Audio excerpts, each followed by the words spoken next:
Hello and welcome to the economy session. Here I am Dipali and here I present with a new video जिसका topic है sustainable development and climate change. सबसे पहले तो ये जो particular आपका topic है ये आपके इन्वायरमेंट से रिलेटेड है, ठीक है।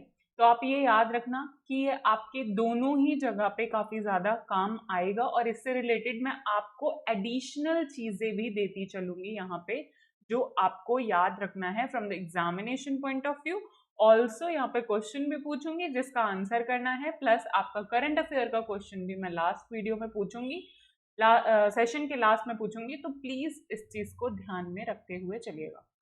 नेक्स्ट देखो, सबसे पहले अगर हम सस्टेनेबल डेवलपमेंट की बात करते हैं तो क्या चीज होती है ये सस्टेनेबल डेवलपमेंट, और ये सारी चीजें जो हमारा न्यू टर्मिनोलॉजीज हैं ये स्टार्ट हुई हैं इसी एरा में, जो कि हम कहते हैं सस्टेनेबल डेवलपमेंट और ग्रीन जीडीपी। देखो सबसे पहली बात तो ना, अगर सस्टेनेबल डेवलपमेंट कभी भी कहीं भी सुनो तो समझ जाओ ऐसी डेवलपमेंट जो हम अपने फ्यूचर जनरेशन्स के रिसोर्सेज को ध्यान में रखते हुए कर रहे हैं, प्लस हम अभी भी जो है डेवलप हो रहे हैं।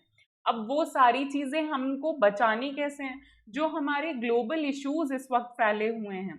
ग्लोबल इश्यूज जैसे कि आपका ग्लोबल वार्मिंग, एनवायरमेंटल एस्पेक्ट्स जैसे ग्लोबल पोल्यूशन, इकोलॉजिकल इम्बैलेंसेस, ये सब जो सारी चीजें चल रही हैं, आप देख रहे होगे कि किस तरीके से ये आपका क्लाउड बर्स्टिंग और ये सारी फिनोमिनाज आपको देखने को मिल रहे हैं। ये सारी चीज़ें हम सस्टेनेबल डेवलपमेंट में कंसीडर करते हुए चलते हैं। अलॉन्ग विद, मैंने अपनी प्रीवियस वीडियो में ये भी बताया था आपको 17 सस्टेनेबल डेवलपमेंट गोल्स अपने टिप पॉइंट पे रखने हैं कि पहला जो सस्टेनेबल गोल है वो किस चीज़ से रिलेटेड है, सेकंड किस से रिलेटेड है। बिकॉज पीसीएस जैसे एग्जाम्स में ये काफ़ी ज़्यादा रिपीटेटिव होते हैं और यूपी पीसीएस में आपको पिछले साल भी दिखेगा और इस बार भी इस पे क्वेश्चन दिखाई देगा, ठीक है। अब देखो हम बोल रहे हैं it is neither the problem of one country nor can it be the solve by one country. ये जो पर्टिकुलर सस्टेनेबल डेवलपमेंट का क्राइटेरिया है ना, ये पूरे ही सबको मिलकर सॉल्व करना होगा। ये किसी एक पर्टिकुलर कंट्री, हम ये बोल दें कि यूएसए पावरफुल है और सुपर पावर है तो यूएसए ही टैकल कर सकता है सस्टेनेबल डेवलपमेंट को, या फिर कोई एक पर्टिकुलर इंडिया ही टैकल कर सकता है, तो ऐसा नहीं है। इसको टैकल करना है तो हमें एक कॉम्प्रिहेंसिव आइडिया लेकर आना पड़ेगा, एक ऐसा स्टेप लेकर आना पड़ेगा जो ग्लोबल प्लेटफॉर्म पर जो हम जिसको रख पाएं। और इसीलिए वेरियस वेरियस मीटिंग्स होती रहती है, जैसे कि आप जानते हो COP27 थी हमारी, COP27, COP26, जहाँ पे बहुत इंपॉर्टेंट सारे फैसले लिए गए हैं। प्लस इसके साथ साथ आपको पता है इंटरनेशनल सोलर अलायंस जो है, जो कि इंडिया का ही एक स्टेप है, इंडिया और फ्रांस का, ठीक है। ये याद रखना, ये जो एक कंक्लूसिव स्टेप है towards one world one sun one grid, तो ये जो पर्टिकुलर चीज़ें हैं ये हम सस्टेनेबल डेवलपमेंट के लिए ही कर रहे हैं कि हम ज़्यादातर जो है सोलर एनर्जी पर डिपेंड करें, ठीक है। और उसके साथ साथ जो पंचामृत हमारा है ये भी ध्यान में रखेगा। इसके जो 5 गोल्स हैं इनको आपको कमेंट सेक्शन में मुझे आंसर करना है, बिकॉज ये सारी चीज़ें आप मेंस आंसर राइटिंग और प्रीलिम्स पॉइंट ऑफ व्यू दोनों से ही याद रख सकते हो।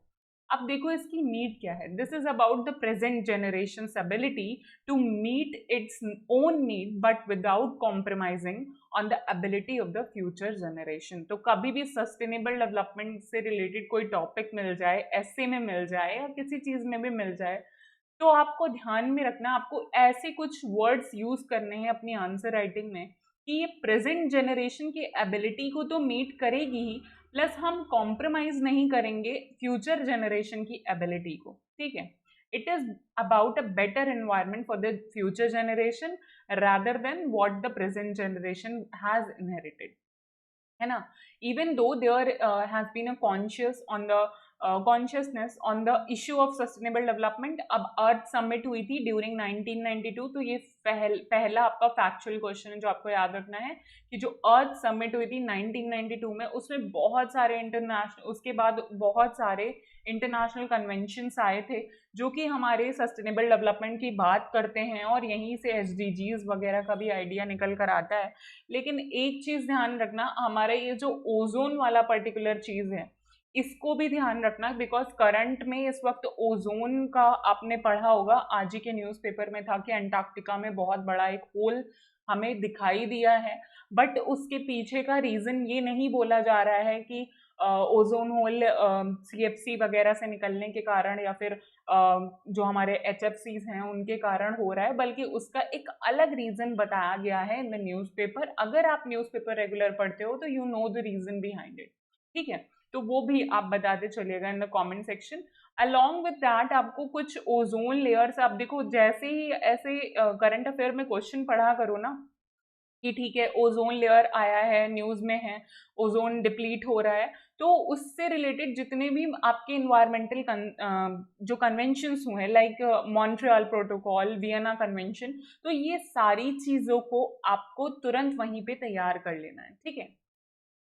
इससे आप स्टैटिक प्लस करंट दोनों ही कवर करते चलोगे। नेक्स्ट देखो क्या बोल रहा है, all the convention mention so far has flagged the underlying issues specially that of the reduction of GHG, ठीक है? एक तो हमारा कन्वेंशन इसके लिए बनाया गया, हमारा रिडक्शन हमको करवाना था GHGs का, which is critical for the sustainable development, है ना? सस्टेनेबल डेवलपमेंट में एक बहुत बड़ी रुकावट बनकर ये आ रहा था। It also addresses areas of cleaner energy, reduction in the biodiversity losses, tree plantation, solar, wind, तो ये सारी चीजें भी हमें ध्यान में रखनी थी। और सस्टेनेबल डेवलपमेंट की, it is not about flagging of issues which is important as much as the need for the collective consensus, but the reduction levels so arrived through consensus of the different countries। हमको ये भी ध्यान में रखना है कि developed countries जो हैं वो डेवलपिंग कंट्रीज पे बर्डन ना डालें, ठीक है? और इसी वजह से बहुत सारे फंड वगैरह भी बनकर आते हैं, जिसमें से एक आपका GEF फंड भी है। प्लीज इन सारी चीजों को जो मैं मेंशन कर रही हूँ एक बार जरूर गो थ्रू होइए। और अगर इन्वायरमेंट आपने छोड़ रखी है फ्रॉम द प्रीलिम्स पर्सपेक्टिव तो प्लीज ऐसा मत करिए, बिकॉज इन्वायरमेंट और साइंस टेक्नोलॉजी का अब बहुत अच्छा वेटेज आता है। आप खुद भी उठाते होगे PYQ तो देखते होगे कि 5-6 साल में इनका वेटेज बढ़िया बढ़ गया है अलॉन्ग विद इकोनॉमी ऐसा नहीं है कि नहीं पूछा जाता। तो बेटर ये है कि आप इकोनॉमी और ये जितनी भी इन्वायरमेंटल कन्वेंशंस हैं इनको एक साथ एक जगह पे याद कर लो तो आपके लिए आसानी होगी। It is not about flagging the issues, हमारे लिए सिर्फ यही नहीं है, हमें डिफरेंट कंट्रीज को अपना रिडक्शन लेवल डिफरेंट करना है। जैसे कि इंडिया का जो गोल है दैट इज 2070, है ना? तो ये सारी चीजें ध्यान में रखना है कि सबने अपना अपना एक ईयर फिक्स कर रखा है कि हम यहाँ तक अपना जीरो एमिशन वाला क्राइटेरिया फुलफिल करेंगे। This is problem area of a sharp divide between rich country and the poor countries. अब देखो यही एक प्रॉब्लमैटिक कंडीशन आ जाती है कि रिच कंट्री और पुअर कंट्री के बीच में कि कैसे अब किस तरीके से लेके चले। India and China of achieving a broad-based self-imposed reduction level where each and every conventions have there, है ना? All the rich countries have failed to meet the deadlines। जितनी भी जो rich countries है ना वो तो डेडलाइन अपनी पूरी तरीके से फेल हो चुके हैं, स्पेशली उसमें हमारा ये बहुत बड़ी सुपर पावर USA भी है। India on the other hand has been more forthright in its approach. India फिर भी बहुत सारी चीजें ऐसा कर रहा है जो कि बेस्ट ऑफ द बेस्ट दिखाने की कोशिश कर रहा है ग्लोबल प्लेटफॉर्म पे अपने आप को, और मैक्सिमम जो ग्रेट इनिशिएटिव्स हैं वो भी इंडिया रिफर कर रहा है to the foreign countries like ISA, ठीक है? अब यहाँ पे क्या है हमारा लो लेवल जो क्राइटेरिया है of such emissions and projected level of emission even by 2031 lower than the global average to 2005। तो 2005 का जो ग्लोबल एवरेज निकाला है उसको हम एमिशन कम करेंगे till 2031। It progress is cleaner energy, solar, wind energy and tree plantation. अब देखो हमारा यही सारा है कि क्लीनर एनर्जी लेके चलनी है, सोलर लेनी है, विंड एनर्जी लेनी है और ट्री प्लांटेशन करना है। उसके लिए भी ट्री प्लांटेशन के लिए भी हम डिफरेंट डिफरेंट मेथड अपनाते हैं, जैसे कि हमने जापान का मियावाकी टेक्निक लिया है, ठीक है। तो ये सारी चीजें देखना, और यूपीएससी ने मियावाकी टेक्निक पे ऑलरेडी क्वेश्चन पूछ चुका है, तो it is your PYQ. Then अगर बात करें, however there are larger issues for India, the worrying fact is the increase growth. अब आपको पता है आपके इंडिया में, यानी हमारे इंडिया में ग्रोथ लगातार बढ़ रही है, पॉपुलेशन लगातार बढ़ रही है, हमने चाइना को भी क्रॉस कर दिया है, अब तो फर्स्ट नंबर पे आ गए। प्लस यहाँ पे है पोवर्टी, प्लस है largest number of poor people, है ना, और उसके साथ साथ अनएम्प्लॉयमेंट, सैनिटेशन, हाइजीन की दिक्कत, उसके ऊपर भी आपका एक जो आज का करंट अफेयर है अलॉन्ग, मैंने बोला था कि करंट अफेयर में ज़्यादा रिलेट करते हुए चलूंगी यहाँ पे, तो आज ही आपने पढ़ा होगा, कल के न्यूज़ में था कि इंडिया ने जो ग्लोबल हंगर इंडेक्स है, जीएचआई है जो हमारा, उसमें 111 पोजीशन हासिल की है आउट ऑफ द 125 कंट्रीज, है ना। तो इतनी ऐसी पोजीशंस अगर इंडिया दिखाने की कोशिश करेगा, तो क्या आपको लगता है कि हम लोग 2031 तक वो जीरो एमिशन वाला लेवल अचीव कर पाएंगे, है ना। तो मुश्किल होगी। दो इंडियन गवर्नमेंट ने इसको बोला है कि ये रिपोर्ट गलत है और ऐसा कुछ भी नहीं है, बट फिर भी 111 एक बहुत खराब पोजीशन है, अगर ग्लोबली बोला जा रहा है तो समवेयर इट इज राइट। और उसके साथ साथ हम फर्स्ट हैं ग्लोबल स्टंटिंग, चाइल्ड स्टंटिंग में, तो ये भी एक बहुत ही शर्म की चीज़ है। इन सारी चीज़ों को ही हमको टैकल करना है, सिर्फ ग्लोबल लेवल पे आइडियाज़ नहीं देने हैं, उनको ग्राउंड लेवल पे इम्प्लीमेंट भी करवाना है, ठीक है। फिटेबल लिविंग कंडीशंस हैं, यहाँ पे प्लास्टिक का यूज़ हो रहा है, पॉल्यूटेड रिवर हैं, तो इतनी सारी हमारी गंगा मिशन एंड पता नहीं क्या क्या मिशन चलाए गए हैं, फिर भी वो आपको क्लीन नहीं दिखाई देते हैं। और यहाँ पे सिर्फ गवर्नमेंट का फॉल्ट नहीं होता, इम्प्लीमेंटेशन देखो, इम्प्लीमेंटेशन तो है ही कि पॉलिसी बन जाती है, पॉलिसी पैरालिसिस है, उसको ढंग से एग्जीक्यूशन नहीं कर पा रहे हैं, ये तो गलती है ही, बट यहाँ पे सिटीजन्स का भी एक बहुत बड़ा रोल बन के आता है, ठीक है। यहाँ पे सिर्फ गवर्नमेंट ही रिस्पॉन्सिबल नहीं होती है, कलेक्टिव का मतलब है कलेक्टिव ग्लोबली तो रहना है, उसके साथ साथ हमें नेशनली भी रहना है, जहाँ पे गवर्नमेंट, लेजिस्लेचर, सिटीजन्स, है ना, डेमोक्रेसी डेमोक्रेसी करते हैं। यहाँ पे क्यों गायब हो जाती है डेमोक्रेसी? यहाँ पे क्यों सिटीजन्स अपने आप को एज अ पार्ट ऑफ एक कंट्री में हम अगर रह रहे हैं, तो हम अपने होम को ही सिर्फ क्यों अपना समझ के चलते हैं, वाई नॉट पूरा देश, है ना। तो ये सारी चीजें हो जाती हैं। Sustainable development and climate change की अगर बात करें, तो adoption of the new climate agreement at the 21st conference of the Paris, that is COP, जो हमारा पेरिस एग्रीमेंट है, by 195 nations in Paris in December 2015 represent another milestone in the climate change front। तो ये भी एक बहुत बड़ा landmark step था, तो इसको याद रखना। जो हमारा पेरिस एग्रीमेंट हुआ था वो COP21 था, बिकॉज स्टेटमेंट बेस्ड क्वेश्चन में ऐसे क्वेश्चन आ जाते हैं और हम जनरली ये COPs भूल जाते हैं, तो इजिली आप याद रख सकते हो, तो इसको याद रखना।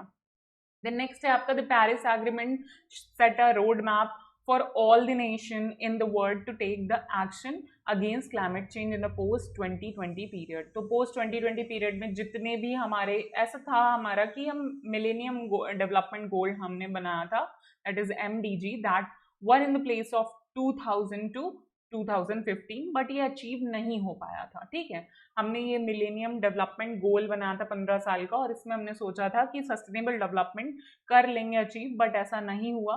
तो हमने फिर सस्टेनेबल डेवलपमेंट गोल बनाया with the aim of guiding international community and national government on the pathway towards sustainable development for the next 15 years, ठीक है। तो अब हमने 17 गोल बनाए हैं, 17 SDGs बनाए हैं, जिसमें 169 टारगेट्स रखे हैं, और इसको वर्ल्ड गवर्नमेंट ने एक्सेप्ट भी किया है 2015 में। तो यही चीज पेरिस एग्रीमेंट में हुई थी। तो अगर आपसे ये क्वेश्चन बन के आता है कि SDGs आपके कब अडॉप्ट करती है गवर्नमेंट, तो that is 2015 the Paris agreement of COP21, ठीक है। द 22nd कॉन्फ्रेंस, जो कि हमारी COP 2022 थी, UN framework convention on climate change, that is called UNFCC, has concluded its meeting at Morocco with the range of decision about around implementing the Paris agreement. देखो यहाँ पे मैं line by line read करते चलूंगी because ये सारी chronology आपके दिमाग में बैठनी बहुत इंपॉर्टेंट है। Following the new global agreement last December, the threshold of signatories for it enter into force was passed less 12 months after being agreed and far earlier than expected. This has added pressure to quickly develop the necessary rules and precedent to the agreement. अब देखो ये सारी बातें तो ठीक है, ये common है, बट यहाँ पे क्या था, Morocco saw meeting under the convention as well as Kyoto Protocol, very important, ठीक है, इसके बारे में। And for the first time, the Paris Agreement, the headline outcome and the announcement were, अब देखो इसमें क्या था, countries gave themselves 2 years in 2018 to agree rules and procedure। 2 साल का वक्त दिया, बोला कि पेरिस एग्रीमेंट के जितने भी रूल्स और प्रोसीजर्स हैं उनको एग्रीमेंट करना है आपको इन 2 सालों में। सेकंड बोला कि जितना भी टेक्निकल वर्क है, produced guidance and questions for the work plan focusing on nationally determined goal, ठीक है। अब इसमें एक रिस्पॉन्सिबल वाला भी ऐड हो गया है, बट अभी आप इतना समझो कि एनडीसीज भी एक पर्टिकुलर चीज इसी पेरिस एग्रीमेंट में निकल कर आती है, एक transparency framework, global stock tax, है ना, technology development, transfer, adaptation, market, ये सारी चीजें बात आती हैं। क्या होता है एडाप्टेशन, क्या होता है mitigation, why all developing nation are towards mitigation, ये सारी चीजें हम आगे डिस्कस करेंगे। और आपके लिए जब साइंस एंड टेक का और इन्वायरमेंट का वीडियो मैं लेकर आऊंगी उसमें भी मैं आपसे ये डिस्कस करूंगी कि कौन सी कंट्रीज, कौन से डेवलप नेशन एडाप्टेशन के साइड होते हैं, कौन से डेवलपिंग नेशन मिटिगेशन साइड होते हैं, ये सारी चीजें हम वहाँ पे डिस्कस करेंगे। और एक बात और जो कि इसमें बहुत इंपॉर्टेंट है, that is the loss and damage. ये जो लॉस एंड डैमेज वाला 5 ईयर वर्क प्लान था वो भी हमारा पेरिस एग्रीमेंट में निकल कर आता है। Developed country launch a road map of 2020। अब ये सब 2020 के लिए था, ऑलरेडी निकल चुका वो, ठीक है।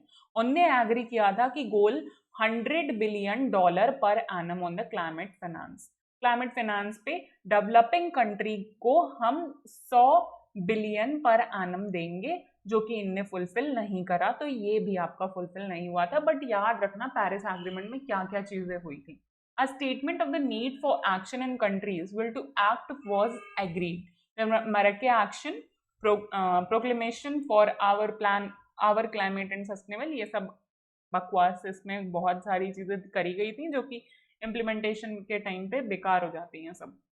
The climate vulnerable forum, which is an international partnership of countries highly vulnerable to the warming planet। अब climate vulnerable फोरम फॉर्म किया गया, इस पर्टिकुलर फोरम में उन कंट्रीज को रखा गया जो वार्मिंग प्लैनेट पे सबसे ज्यादा हाईली इम्पैक्टेड हो रही थी, committed to updated their NDCs, और उसके साथ साथ जो नेशनली डिटरमाइंड गोल्स थे उनको भी अपडेट किया गया बिफोर 2020, प्रिपेयर लॉन्ग टर्म लो इमिशन डेवलपमेंट स्ट्रैटेजी। और हमने लॉन्ग टर्म लो इमिशन डेवलपमेंट स्ट्रैटेजी बनाई, ठीक है, शॉर्ट टर्म नहीं, हमने लॉन्ग टर्म देखना स्टार्ट किया, यानी सस्टेनेबल ग्रोथ, अब हमने सस्टेनेबल डेवलपमेंट ध्यान में रखते हुए चीजें करना स्टार्ट की। Generate 100% of their energy from the renewable resources. Renewable sources से हमने बोला कि 100% तक की एनर्जी हम जनरेट करना स्टार्ट करेंगे। Countries are now already looking to 2020, which is next milestone in the process. There will be facilitative dialogue that year। बहुत सारी बातें हुई थी, intergovernmental panel on climate change, जो कि हमारा IPCC है। वन मोर थिंग याद रखना, ये काफ़ी सारी गवर्नमेंट्स को मिलकर इंटरगवर्नमेंटल पैनल बनाया गया है, इसके नाम से ही काम निकालिएगा, ऐसे UPSC में क्वेश्चंस आ जाते हैं स्टेटमेंट वाइज कि ये इसमें ये इन्वॉल्व है, वो इन्वॉल्व है, साफ साफ दिख रहा है इंटर गवर्नमेंटल है, तो काफ़ी सारी कंट्रीज की गवर्नमेंट इन्वॉल्व होंगी। स्पेशल रिपोर्ट लाती है प्रैक्टिकलिटी की ऑफ 1.5 सेल्सियस टेम्परेचर ऑब्जेक्टिव। देखो बोला ये कि 1.5 सेल्सियस जो टेम्परेचर है वो आपका राइज करेगा, और ये जो 1.5 आपको दिख रहा है ना, आपको अगर ये लग रहा है कि ये बहुत कम है, इससे कुछ नहीं होगा, तो ये एक ऐसा टेम्परेचर है जिसपे मोस्ट ऑफ दी आइलैंड वाली कंट्रीज डूब सकती हैं, ठीक है। और अब तो इससे ज्यादा हो गया, 2 डिग्री तक शायद, if I am not wrong, 2 degree तक चला गया है। तो ये सारी चीज़ें होती हैं जो हमको ध्यान में रखनी है ज्योग्राफी पर्सपेक्टिव से भी, कि आपको ये जो नंबर्स हैं ये छोटे हैं लेकिन ये आपके एनवायरनमेंट के लिए बहुत बड़े हैं, ठीक है। That will led to the pressure on the for the parties to raise their level of nationally determined goal. अब देखो, जब ऐसी चीज़ें आ जाती हैं तो लोग अपने एनडीसीज को उन पे प्रेशर होने लगता है कि नहीं नहीं अब हमको क्या करना चाहिए। नेशनली डिटरमाइंड गोल कंट्रीब्यूशन का मतलब समझ रहे हो ना, कि आपको अब क्या करना है। नेशनली डिटरमाइंड है यानी कि आप पूरे आपकी पूरी जनता ने और आपकी गवर्नमेंट ने हामी भरी है कि हाँ हम इतना कंट्रीब्यूट कर रहे हैं एनवायरनमेंट में, ठीक है। The next 2 years for the parties to agree the details of the dialogue and the inputs and the rules such an accounting. अब देखो यहाँ पे बातें इतनी इंपॉर्टेंट नहीं है। नेक्स्ट हम पढ़ते हैं on the domestic front India continue to take ambitious target. जो इंडिया ने क्या किया, इंडिया ने अपने टारगेट्स बहुत तेज अच्छी तरीके से अनाउंस करना स्टार्ट किया। और सबसे पहले इंडिया ने बोला कि इंटेंडेड नेशनली डिटरमाइंड गोल्स होने चाहिए, that is not NDCs, INDCs होने चाहिए, which set ambitious target for the domestic efforts against climate change. यानी हम अब डोमेस्टिक एफर्ट लगाएंगे, यानी कि हम अपने ही देश में ये जो नेचुरल चीजें हैं उनका यूज करेंगे। और इसी में से एक आपकी गवर्नमेंट स्कीम निकल कर आती है, दैट इज गोवर्धन, ठीक है, गोवर्धन। प्लीज मुझे इसके बारे में कमेंट सेक्शन में जरूर बताइएगा। ये जितनी भी चीजें मैं आपको बता रही हूँ एडिशनली, यही होता है लिंकेज फ्रॉम योर सिलेबस, ठीक है। डिफरेंट डिफरेंट टाइप्स आप लिंकेज कर सकते हो। करंट को कैसे लिंक करना है, कैसे आपको स्कीम्स को लिंक करना है, ये पर्टिकुलर चीजें यहाँ पे आप देख रहे हो, तो इनके बारे में एक बार जरूर आइडिया ले लेना।